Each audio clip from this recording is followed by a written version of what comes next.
Hello students, आज हम BA part second का फर्स्ट पेपर सामाजिक विचारक का चौथे यूनिट का अध्ययन कर रहे हैं, जिसके अंतर्गत हम राधा कमल मुखर्जी के सामाजिक मूल्य का अध्ययन कर चुके हैं और उनके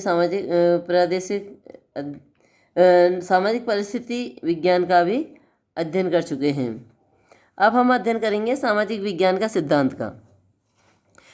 डॉक्टर राधा कमल मुखर्जी के अनुसार यह सामान्य सिद्धांत सामाजिक संबंधों और संरचनाओं के संबंध में अन्य सामाजिक विज्ञानों के सिद्धांतों, नियमों और व्याख्याओं का एक समग्र रूप में एकीकृत और समन्वित ज्ञान का एक समूह है।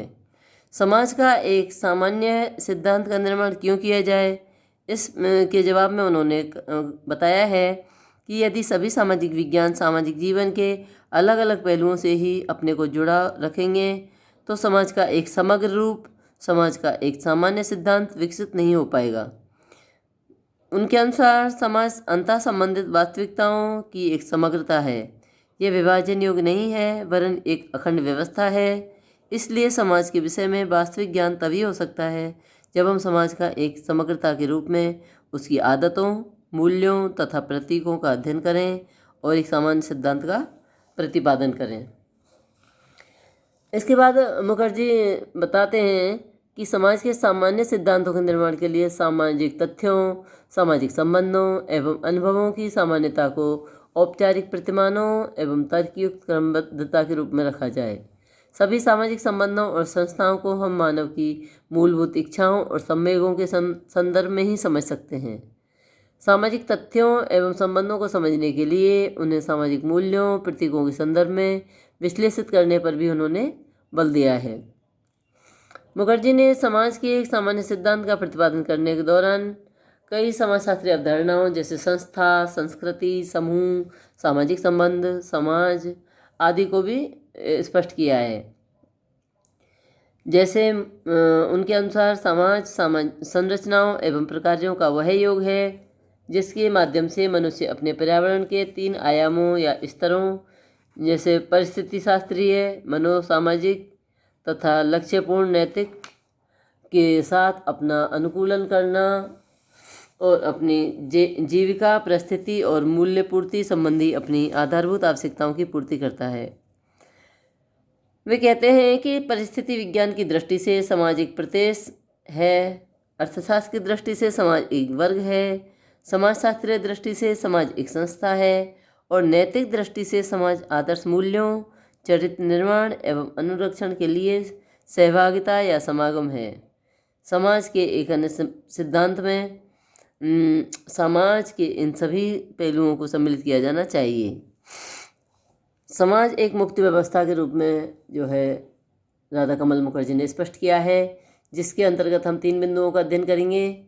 प्रथम है प्रदेश एवं जीवन निर्माण की मुक्त परिस्थितिगत व्यवस्था। दूसरा उन्होंने बताया संस्था एवं परिस्थिति की मुक्त समाजशास्त्रीय व्यवस्था। और तीसरा महत्वपूर्ण बिंदु बताया है समूह एवं मूल्य की एक मुक्त नैतिक व्यवस्था।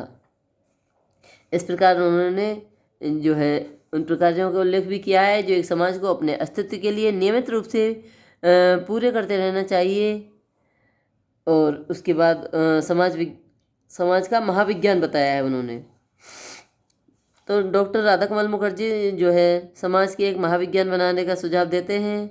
वो इस विज्ञान में मानव परिस्थिति शास्त्र व समाजशास्त्र के सिद्धांतों तथा मूल्यों एवं प्रतीकों से संबंधित सिद्धांत सम्मिलित होने चाहिए।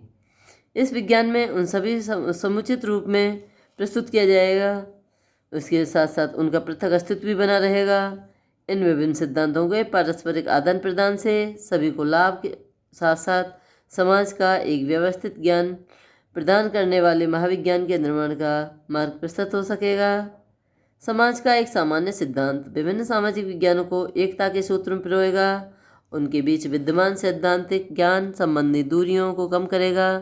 इस अर्थ में समाज का यह महाविज्ञान समाजशास्त्र से भी अधिक विशाल एवं विस्तृत विज्ञान होगा। इसके बाद मुखर्जी कहते हैं कि आज एक ऐसे समाज विज्ञान के सिद्धांत की आवश्यकता है जिसके द्वारा सामाजिक मूल्यों को मापा जा सके। इसी प्रकार से मानवीय संबंधों के वास्तविक अध्ययन हेतु सभी सामाजिक विज्ञानों की एकता भी आवश्यक है। जिसे समाज का महाविज्ञान ही पूरा कर सकता है। यह विज्ञान मानव जाति से संबंधित उन प्रश्नों के भी उत्तर दे सकेगा जिनका उत्तर अब तक नहीं खोजा गया है। यह महाविज्ञान समाजशास्त्र से भी विस्तृत होगा। फिर भी वर्तमान में समाजशास्त्र का बहुत कम विकास हुआ है। आज इसकी अनेक शाखाएं प्रशाखाएं जैसे धर्म का समाजशास्त्र है, ज्ञान का समाजशास्त्र है, कानून का समाजशास्त्र है, मूल्यों एवं प्रतीकों का समाजशास्त्र है, कला का समाजशास्त्र है, औद्योगिक समाजशास्त्र है, नगरीय एवं ग्रामीण समाजशास्त्र आदि का विकास हो चुका है। ये सभी शाखाएं जो हैं परस्पर आदान प्रदान की क्रिया से कार्य कर रही हैं। फिर भी उच्चतर आदर्शों को प्राप्त करने के लिए के दृष्टि से जो है समाज के एक महाविज्ञान की आवश्यकता है। किंतु जो है मानव निरंतरता, मानवता की सार्वभौम स्वतंत्रता और पूर्णता की ओर ले जाने वाला विज्ञान है।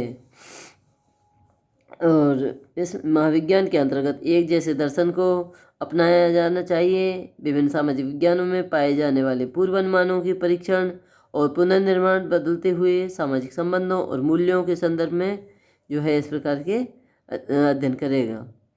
समाज का यह महाविज्ञान उन उपायों को भी खोज करेगा जिनसे समाज में एकता, व्यवस्था, सुरक्षा, स्वतंत्रता, सहभागिता को बनाए रखा जा सके।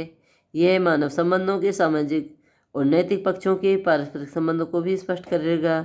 यह उन प्रक्रियाओं को भी परिभाषित करेगा जिनके द्वारा यह एक संस्कृति विशेष के आदर्श मूल्यों को प्रौद्योगिकी द्वारा नया रूप मिलता है।